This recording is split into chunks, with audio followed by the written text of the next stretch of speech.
Hello everyone, welcome back to our class. So today's topic, there are 4 sentences. তোমার যাওয়া উচিত, তোমার যাওয়া উচিতই। দুটো সেন্টেন্সের মধ্যে আমরা ডিফারেন্স কি দেখছি? এখানে উচিত, এখানে উচিতই। মানে আমি উচিতটাকে আরো জোর দিয়ে বল, তোমার যাওয়া উচিতই, তোমার খাওয়া উচিতই, তোমার ইংরেজি শেখা উচিতই, তোমার এটা করা উচিতই। তোমার যাওয়া উচিত ছিল, তাহলে আমরা এখানে পাচ্ছি এটা প্রেজেন্ট টেন্সে পাচ্ছি আমরা। একটা প্রেজেন্ট পাচ্ছি, তোমার যাওয়া উচিত মানে বর্তমানের কথা বলছি, আর তোমার যাওয়া উচিত ছিল এটা হলো পাস্টের কথা বলছি আমি। আবার তোমার যাওয়া উচিতই ছিল, তাহলে এখানে উচিত ছিল আর উচিতই, এখানে হস্যই অর্থাৎ জোর দেওয়া হচ্ছে। চলো আমরা সেন্টেন্স আমরা প্রত্যেকেই জানি উচিত মানে শুড, তাহলে তোমার যাওয়া উচিত, ইউ শুড, ইউ শুড, তোমার উচিত কি করা? যাওয়া, গো। শুডের পরে সবসময় ভার্বের বেস ফর্ম হয়। ইউ শুড গো, তোমার যাওয়া উচিত। ইউ শুড ইট, তোমার খাওয়া উচিত। ইউ শুড লার্ন ইংলিশ, তোমার ইংরেজি শেখা উচিত। ইউ শুড কাম, তোমার আসা উচিত। ইউ শুড হেল্প, তোমার সাহায্য করা উচিত। ইউ শুড ওয়াচ, তোমার দেখা উচিত। তাহলে আমরা এটা পেলাম। আর তোমার যাওয়া উচিত ছিল, পাস্ট। পাস্ট বললেই আমরা বলবো ইউ উচিত ছিল, অর্থাৎ আমি আলাদা করে লিখে রাখছি, উচিত ছিল এর ইংরেজি মনে রাখবে শুড হ্যাভ। উচিত ছিল এর ইংরেজি শুড হ্যাভ। তাহলে ইউ শুড হ্যাভ পাস্টে, উচিত শুড, উচিত ছিল should have.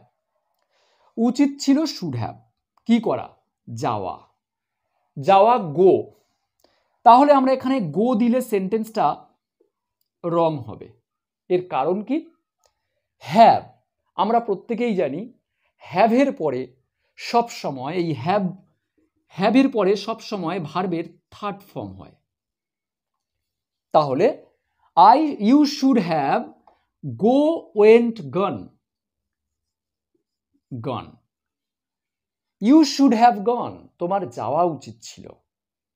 You should have eaten, তোমার খাওয়া উচিত ছিল। উই শুড হ্যাভ লার্নড, আমাদের শেখা উচিত ছিল। হি শুড হ্যাভ কাম, তার আসা উচিত ছিল। ইউ শুড হ্যাভ টোল্ড, তোমার বলা উচিত ছিল। তাহলে আমরা শিখে নিলাম উচিত শুড, উচিত ছিল শুড হ্যাভ। এবং মনে রাখতে হবে উচিত ছিল যখন পাস্টে বলছি, শুড হ্যাভ, হ্যাভের পরে কিন্তু কোন কাজটা করা উচিত সেই কাজের থার্ড ফর্ম হবে এটা।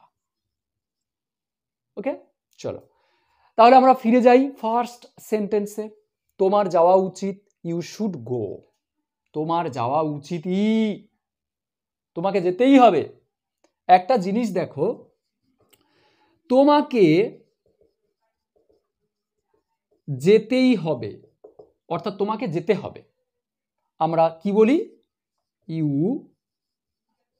Have to go. তোমাকে যেতে হবে, ইউ হ্যাভ টু গো। তোমাকে খেলতেই হবে, ইউ হ্যাভ টু প্লে। আমাকে পড়তেই হবে, আই হ্যাভ টু রিড। আমাকে শিখতেই হবে, আই হ্যাভ টু লার্ন। তাকে আসতেই হবে, হি হ্যাজ টু কাম। তাহলে আমরা এই হ্যাভ টু বা হ্যাজ টু এটা বোঝাতে আমরা কিছু করতেই হবে, উচিতই। সেক্ষেত্রে এখানে দেখো উচিতই মানে তোমাকে এটা করতেই হবে, এটা উচিতই তোমার করা। তাহলে উচিত ইংরেজি শুড, আমরা বলবো ইউ শুড। উচিত শুড, আর এই উচিত কথাটাকে জোর দিয়ে বলতে হচ্ছে, তোমাকে, তোমার যাওয়া উচিতই মানে তোমার যাওয়ার কাজটা করতেই হবে, সেটা উচিতই। তাহলে আমি এখানে হ্যাভ টু বলতেই পারি, ইউ শুড হ্যাভ টু। তাহলে হ্যাভ টু মানে করতেই হবে, আর তার সঙ্গে শুড অ্যাড আছে মানে উচিতই, তার মানে একসঙ্গে দাঁড়াচ্ছে উচিতই গো। এখানে আমরা টু ভার্বের পরে এখানে টু ইনফিনিটিভের পরে আমরা সব সময় ভার্বের বেস ফর্ম বসাই। তাহলে you should have to go, তোমার যাওয়া উচিতই। You should have to learn, তোমার শেখা উচিতই। We should have to come, আমাদের আসা উচিতই। You should have to watch the video, তোমার ভিডিওটা দেখা উচিতই। বোঝা গেল? উচিত বলতে শুড, আর কিছু করতেই হবে অর্থাৎ কিছু করাটা উচিতই হ্যাভ টু। ক্লিয়ার? প্রত্যেকে নোট করে নাও। আর টুর পরে অবশ্যই ভার্বের বেস ফর্ম। এবারে চলো, এবারে আমরা চলে যাব সেকেন্ড সেন্টেন্স কি ছিল? তোমার যাওয়া উচিত ছিল। উচিত ছিল বলতে শুড হ্যাভ। ঠিক আছে, উচিত ছিল বলতে শুড হ্যাভ। তাহলে আমরা এখনো এই যে জোর দিয়ে যে বলা হস্যই, এটা আমরা তাকাচ্ছি না। সাপোজ হস্যই জোর দেওয়া বলা এটা নেই, তাহলে তোমার যাওয়া উচিত ছিল এটা বলতে আমরা কি লিখেছিলাম? You should have gone. তাহলে ইউ শুড হ্যাভ গন, এটাই তো। তোমার যাওয়া উচিত ছিল, ইউ শুড হ্যাভ গন। তোমার যাওয়া উচিত ছিল, ইউ শুড হ্যাভ গন। উচিত ছিল বলতে আমরা শুড হ্যাভ দিয়েছি। ভালো করে লক্ষ্য করো, উচিত ছিল বলতে শুড হ্যাভ। যখনই আমরা এই জোর দিচ্ছি উচিতই ছিল, উচিতই ছিল, জোর দিচ্ছি, জোর দেওয়ার জন্য কি দিয়েছি আমরা? কি দেব? Have has to.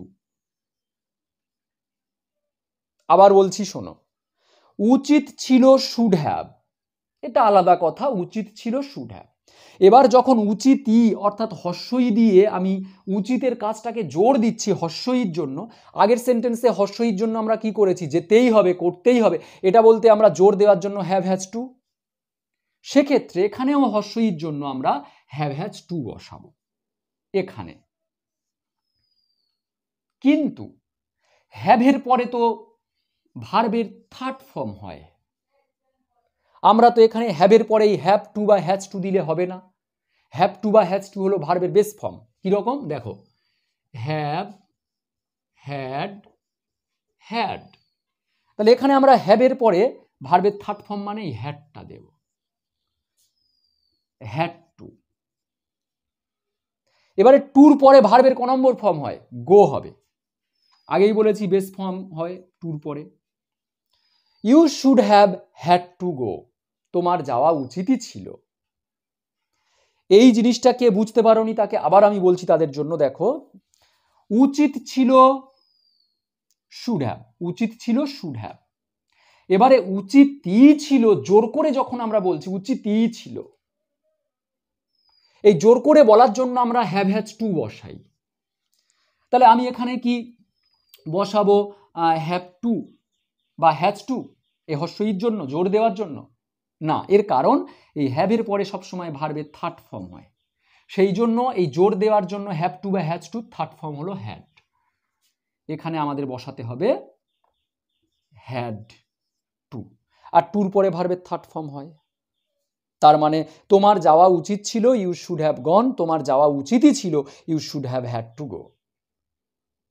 তোমার শেখা উচিতই ছিল, you should have had to learn. তোমার আসা উচিতই ছিল, you should have had to come. আশা করি টপিকটা ক্লিয়ার হয়েছে। আরো একটা সেন্টেন্সের, আর এই সেন্টেন্সে আরো একটা ওয়ার্ড দিয়েছি কেনা। আমার সাথে সাথে তোমরা বলো বা লেখো, ইউ শুড বাই। তোমার কেনা উচিত, ইউ শুড বাই।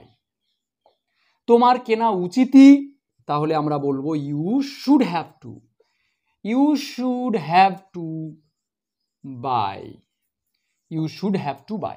তোমার কেনা উচিত ছিল, ইউ শুড হ্যাভ, উচিত ছিল শুড হ্যাভ, কেনা বাইয়ের বট হবে থার্ড ফর্ম, কারণ এখানে হ্যাভ হচ্ছে। শুড হ্যাভ উচিত ছিল, কেনা বট। তোমার কেনা উচিতই ছিল, you should have, you should have had to, কেনা উচিতই ছিল, had to buy. Okay, so let me know. এই টু সেন্টেন্স আমি এখানে দিলাম, দুটো সেন্টেন্সেস। সো আমাকে কমেন্ট করে জানাও, বা তোমাদের নিজেদের মতো করেও সেন্টেন্স মেক করতে পারো। তার ইংরেজি শেখা উচিতই, আমার গল্পটি পড়া উচিত ছিল। সো টিল দেন অ্যালাইভ কেমন লাগলো কমেন্ট করে জানাতে ভুলো না, আর ছোট্ট একটা লাইক করতে ভুলো না। সো নেক্সট ক্লাস পেতে অবশ্যই সঙ্গে থাকো। Till then alive. Okay, bye by.